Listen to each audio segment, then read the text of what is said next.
Car la parole de Dieu est vivante et efficace, plus tranchante qu'une épée quelconque, à deux tranchants, pénétrante jusqu'à partager âme et esprit, jointure et moelle. Elle juge les sentiments et les pensées du cœur. Nulle créature n'est cachée devant lui, mais tout est nu et découvert aux yeux de celui à qui nous devons rendre compte. Amen. Amen. Donc, il n'y a que Dieu qui connaît le sorcier. Il n'y a que Dieu qui connaît qui ne l'est pas. Mais nous, au travers de la prédication de la parole de Dieu, quand la lumière de l'évangile frappe les gens réagissent comme surpris. Le sorcier, il réagira comme Simon le magicien. Il était considéré magicien. Mais en voulant acheter le ministère apostolique, Pierre s'est rendu compte que c'était un sorcier. Et il l'a condamné. Je ne sais pas si vous savez qu'il l'a condamné. Dans les paroles qu'il a dites. Que ton argent périsse. Que ton argent périsse avec toi. C'est une condamnation. Et par conséquent, il est impossible qu'il puisse se repentir. Maintenant, suivez-moi bien. Il y a deux formes de magie. Il y a la magie, celle qu'on appelle couramment noire, c'est la sorcellerie. Il y a la magie, celle qu'on appelle blanche, c'est la magie scientifique. Ce qu'on apprend là. On peut apprendre les actes magiques. Comment embouter et comment influencer quelqu'un, ça peut s'apprendre. Cela peut bien sauver. Mais un sorcier, c'est celui, donc c'est la sémence de condamnation. Le vase de colère. Il est né comme ça. Comme Judas Iscariote. Il est né sorcier. On ne peut pas l'amener à la repentance. C'est impossible, il est né comme ça. C'est un fils de la perdition. Donc un sorcier, c'est un fils de la perdition. Et un sorcier s'opposera toujours à la parole de Dieu. Il peut parfois l'accepter, mais la rejeter. Et le plus grand texte de la Bible qui en parle, c'est 1 Samuel, chapitre 15 à 16. À propos de qui? À propos du roi Saoul. Frère, tu nous lis le verset 22 à 24 pour qu'ils aient une idée de la sorcellerie. 22 à 24 du chapitre 1 Samuel, chapitre 15.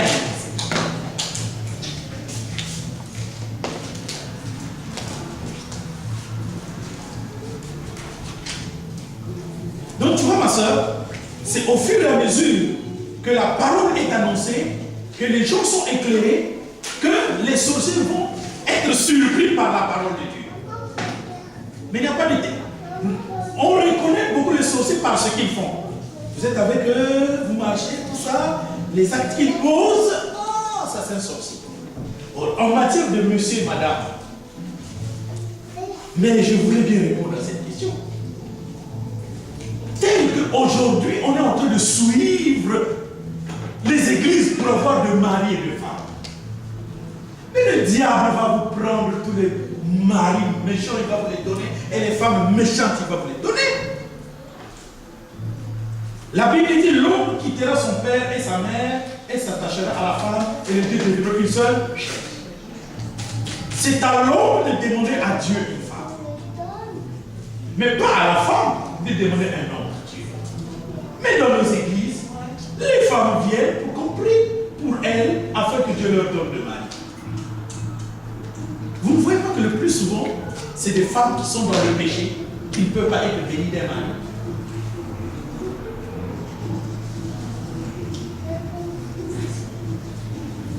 Parce que Dieu sait. Il y a même des gens qui disent, non, vous savez, sur la terre, il y a plus de femmes et peu d'hommes. Où est ce rapport-là? Ça a quoi à voir avec Dieu qui veut donner une femme à son fils?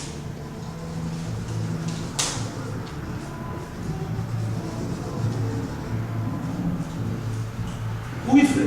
Mais sur la sorcellerie, donc si une personne, soit qui est une sorcier, soit on lui a donné la sorcellerie par l'enfance, soit lui-même volontairement. Attends, allons-y, doucement. Si, dans deux cas, si une personne est volontairement devenue sorcière et qu'il écoute l'évangile et qu'il veut se repentir. Non, volontairement devenu sorcier. Ça ne tient pas. La sorcellerie, c'est un phénomène de naissance. On est sorcier. Amen. On ne peut pas devenir sorcier volontairement. C'est impossible.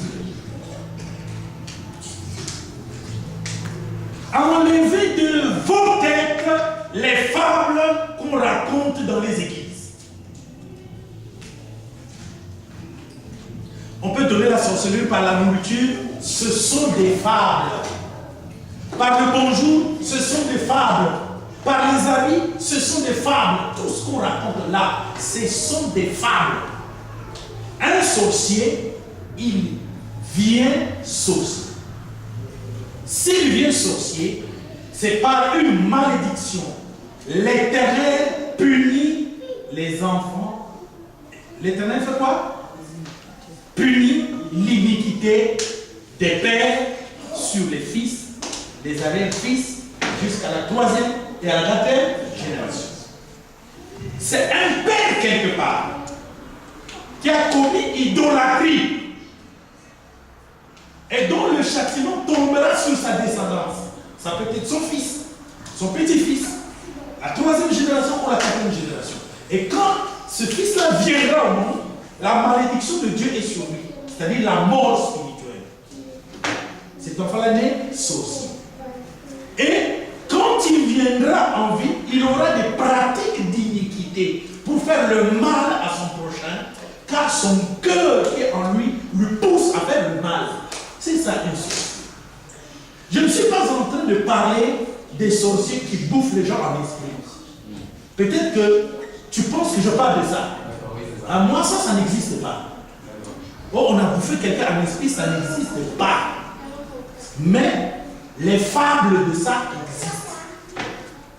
Le sorcier dont je suis en train de parler, c'est celui-là qui, par son mauvais cœur, peut te nuire visiblement de toutes les manières. Même jusqu'au point d'aller voir un magicien pour que le magicien te jette un sort. C'est ça que nous confondons beaucoup plus. Or, les choses comme les sorts, tout ça, la magie, quoi, c'est rien devant Dieu. On peut jeter un sort sur un enfant de Dieu. Qu'au cas où il a rétrogradé. S'il n'a pas rétrogradé, on ne peut jamais lui jeter un sort. Parce que la Bible dit, les enchantements ne feront rien contre Israël. Maintenant, c'est le peuple de Dieu. Un fils de Dieu, une fille de Dieu ne peut pas être envoûté. Il ne le sera que quand il a rétrogradé. C'est-à-dire qu'il a baissé les bras spirituellement. Est-ce que vous pouvez faire? Mais même s'il a baissé les bras, dès qu'il revient à son Seigneur, la rue spirituelle est là. Donc il faut que vous sachiez de quoi je suis en train de parler. Frère, j'ai déjà entendu trop sur la sorcellerie. Parfois on ne parle pas de la même chose. La sorcellerie, on dit que non, on peut bouffer quelqu'un en esprit, ça n'existe pas. Ce qui existe, ce sont les envoûtements, la domination, les influences, les escroqueries, tout ça, ça existe. Mais la sorcellerie, celle-là qu'avait Simon le magicien, c'était de naissance. Simon le magicien était un vase de colère. Il ne peut jamais se convaincre. C'est pourquoi je vous dis, il y a deux sorcelleries. La vraie et la fausse. La fausse, c'est-à-dire quelqu'un qui a appris les arts magiques, les arts d'influence, les sciences occultes, quoi. La fausse, elle peut être pardonnée. Parce que à l'intérieur, ce n'est pas abîmé. D'accord? C'est juste l'intellect. C'est ça que vous pouvez comprendre. C'est juste l'intellect. D'accord? Actes des Apôtres, chapitre 19, versets 13 à 20. Maintenant là, je vais vous présenter des magiciens qui viennent à Christ.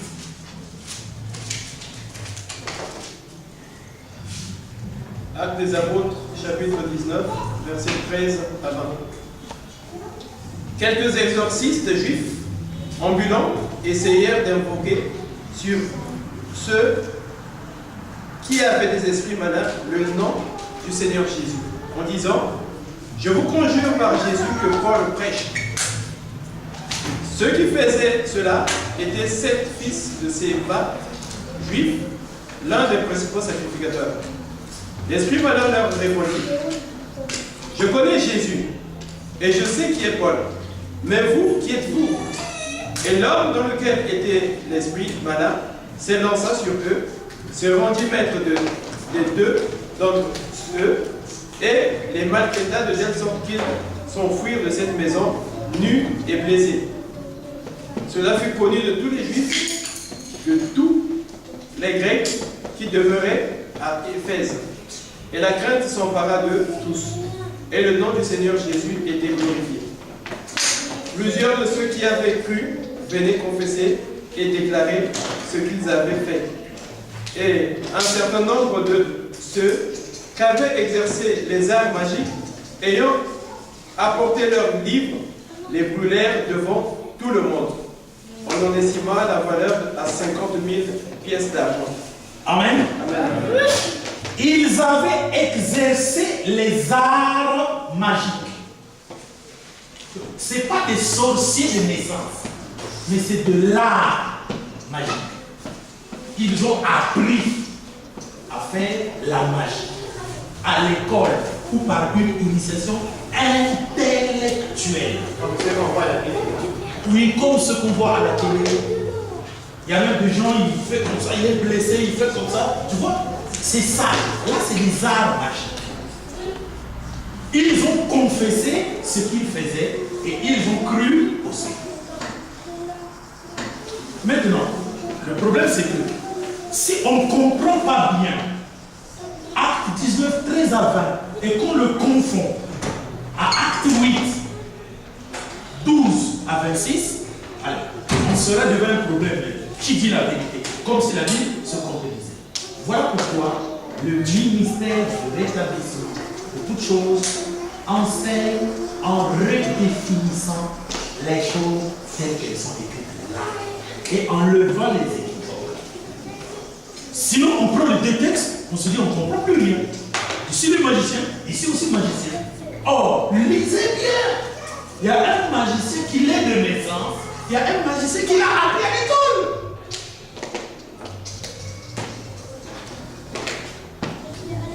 Mais même faire le mal, tu peux apprendre ça.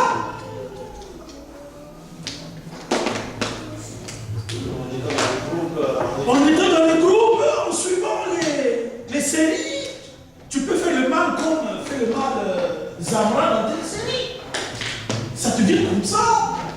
Au fond de toi, tu n'es pas quelqu'un qui fait. Tu n'es pas quelqu'un qui. Parce qu'un mal, il suffit que tu poses un acte et le mal est fait. Mais il y a des gens qui sont nés mauvais. Ils le sont foncièrement, frère. Même quand il veut faire le bien. Même quand il veut faire le bien. Et tu le vois quand il pose le mal. Frère, il y a du poids dans le mal. Il est né comme ça. Tous les décibels d'évangile ne le changeront pas.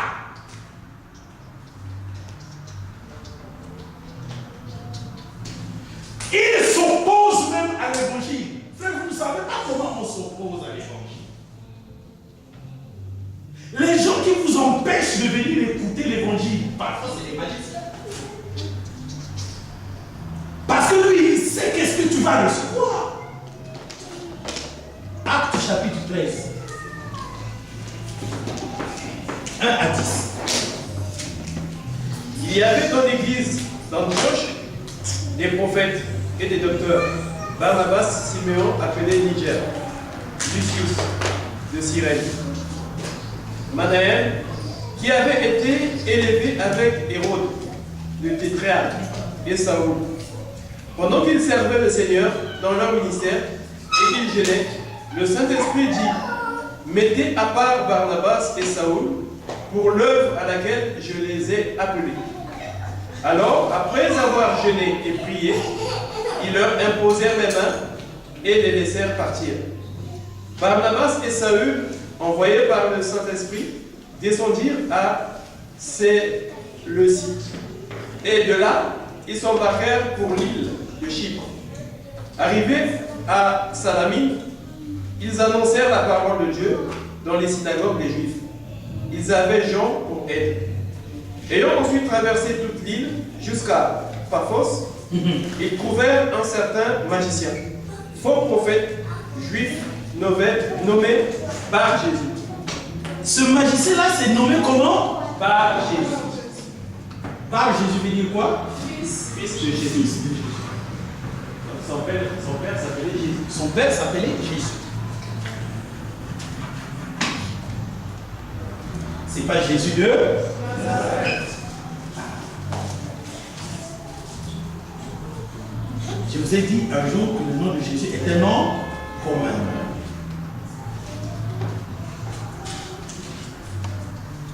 Continuons. C'est là l'histoire. Je reprends le verset 6. Ayant ensuite traversé toute l'île jusqu'à Paphos, ils trouvèrent un certain magicien, faux prophète juif, nommé Bar Jésus, qui était avec le proconsul Sergius Paulus. Homme intelligent, ce dernier fit appeler Barnabas et Saül et manifesta le désir d'entendre la parole de Dieu. Il manifesta le désir d'entendre la parole de Dieu. C'était un proconsul, un procureur. Il voulait entendre la parole. Mais qu'est-ce qui va se passer? Suivez. Verset 8. Mais Élima, le magicien, car c'est ce que signifie son nom. Ah, Élimas, le magicien, c'est ce que signifie son nom.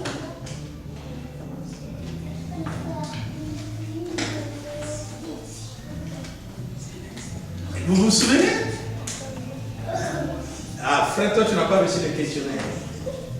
Vous qui avez le questionnaire, ça vous dit quelque chose? Vous n'avez pas lu le questionnaire. Frère, ça te dit rien? Ah, faites attention à la manière dont vous entendez. Faites aussi attention à la manière dont vous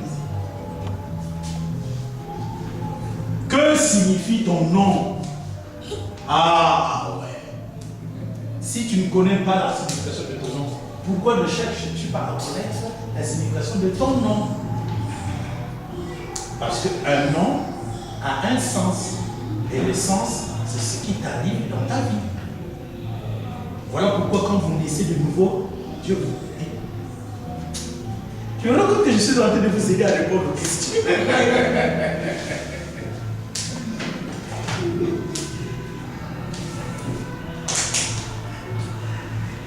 Non, il ne faut pas que je vous aide à répondre aux questions. On va voir si le temps que vous avez passé avec moi vous a éveillé. Ou sinon, ça va vous apprendre à vous éveiller. Alléluia. Élimas, le magicien, car c'est ce que signifiait son nom. Allons-y, frère.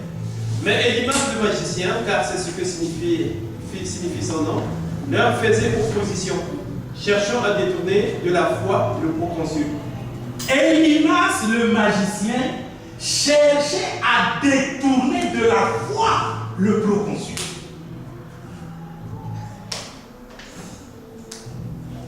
Comment? En faisant quoi? Comment il faisait?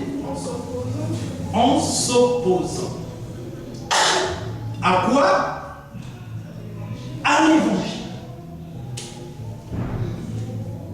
Faites attention avec les gens qui ne veulent pas que vous écoutiez l'évangile. Vous ne savez pas qu'est-ce que nous apporte l'évangile, mais eux, ils le savent. L'évangile nous apporte le salut. Si quelqu'un ne veut pas que tu suives la voie de Dieu, je pense qu'en ce moment-là, applique la parole de Matthieu 10 qui dit, écoute, je ne sais pas si c'est Matthieu 10. Écoute là. Frère, quelqu'un ne veut pas que tu écoutes l'évangile, mais il veut ta mort. Il ne t'aime pas, même si c'est lui qui te donne de l'argent. Car l'évangile te donne ce que l'argent n'a pu donner à Simon le magicien.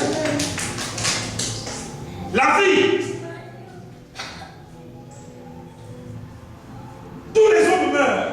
Enfants, bébés, vieux, mères. C'est ça qu'on prépare par l'évangile. Donc c'est ça que nous avons de plus précieux.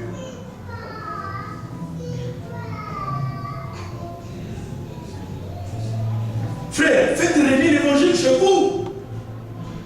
Dans votre vie, dans votre entourage. Heureux l'homme qui amène l'évangile à quelqu'un. Frère. Continuez, frère.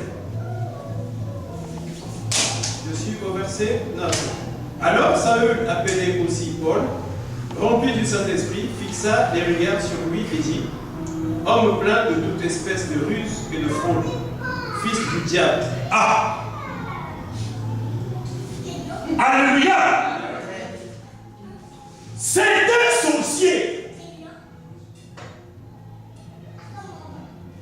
Qu'est-ce qui qualifie quelqu'un de sorcier? C'est le qualificatif de phase de perdition. Quand le Saint-Esprit dit à quelqu'un fils du diable, c'est que tu es en phase de perdition. Est-ce qu'on est d'accord? Amen.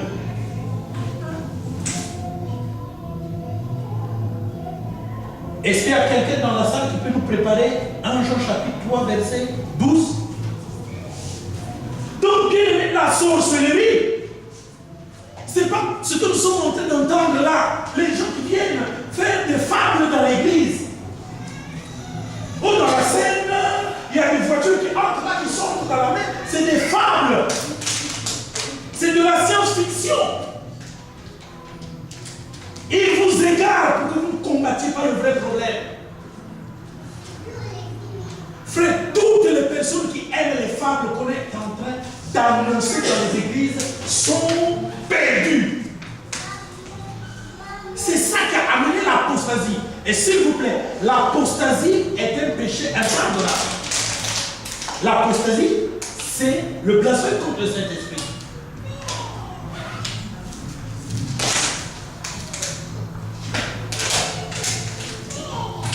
L'apostasie, c'est l'idolâtrie. C'est adorer un Dieu ennemi au vrai Dieu.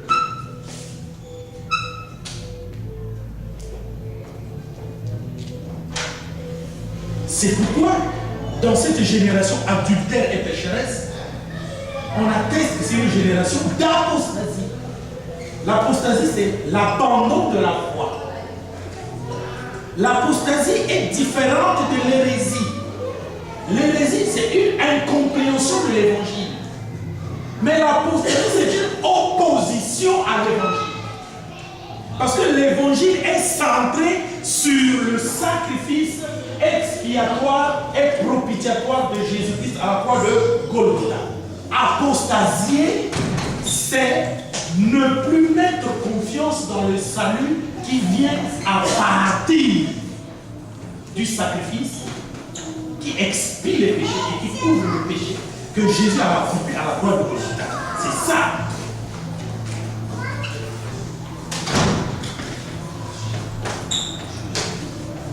Et c'est pourquoi, quand la personne a apostasié, elle commence à aimer d'entendre les fables. Oh non, les sirènes, les quoi, c'est parce qu'ils ne veulent plus croire qu'ils commencent à aimer ça. Où il y a les esprits de célibat,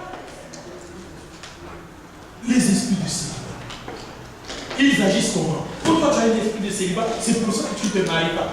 Mais en France ici, donc les gens ont presque tous un esprit de célibat. Maintenant cet esprit-là, pourquoi il est plein en France et il n'est pas plein en Afrique?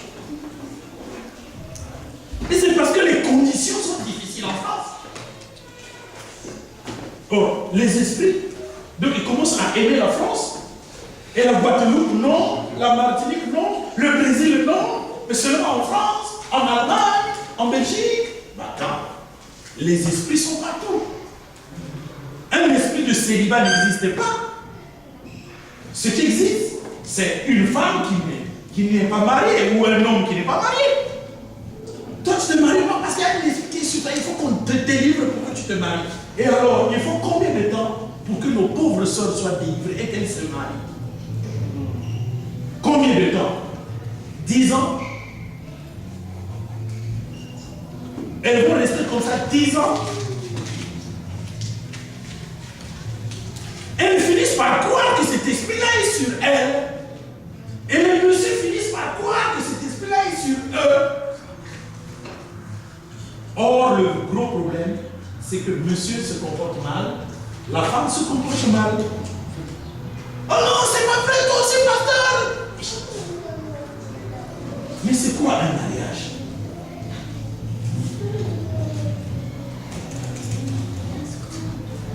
C'est deux personnes qui s'entendent de marcher ensemble. Mais quand vous avez cousu le mariage avec toute forme de conception difficile à remplir, mais vous n'aurez pas de mariage.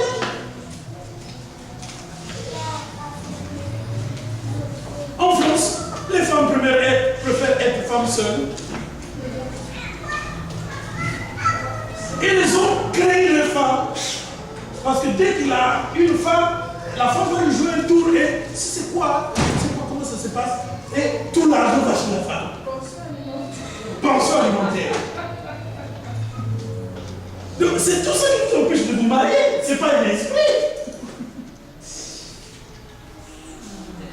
L'esprit pension alimentaire et femme seule. Appelez ça peut-être comme ça. Les esprits femmes seules. Les esprits pension alimentaire. Mais n'allez pas dire non. Esprit de réciproque, c'est toi.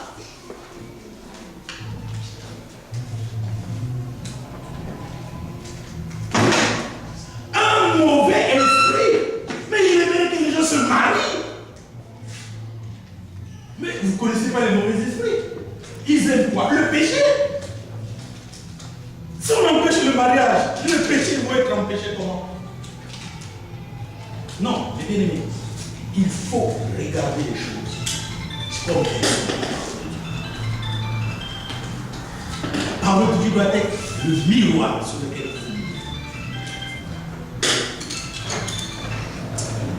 vous. Donc le diable n'aime pas, frère, quand vous dites non, en vous demande quoi? C'est des esprits. La Bible dit, en mon nom, ils chasseront les démons.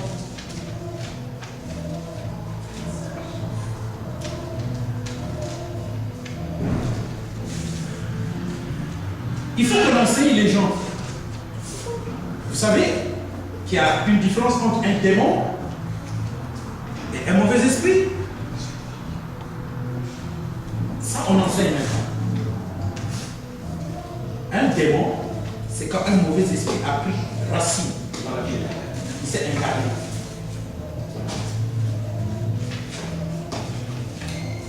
Alors écoutez-moi bien. En ce moment-là, faites attention. Parce que la personne va même se gâter. Si elle était sauvée, elle peut même perdre le salut.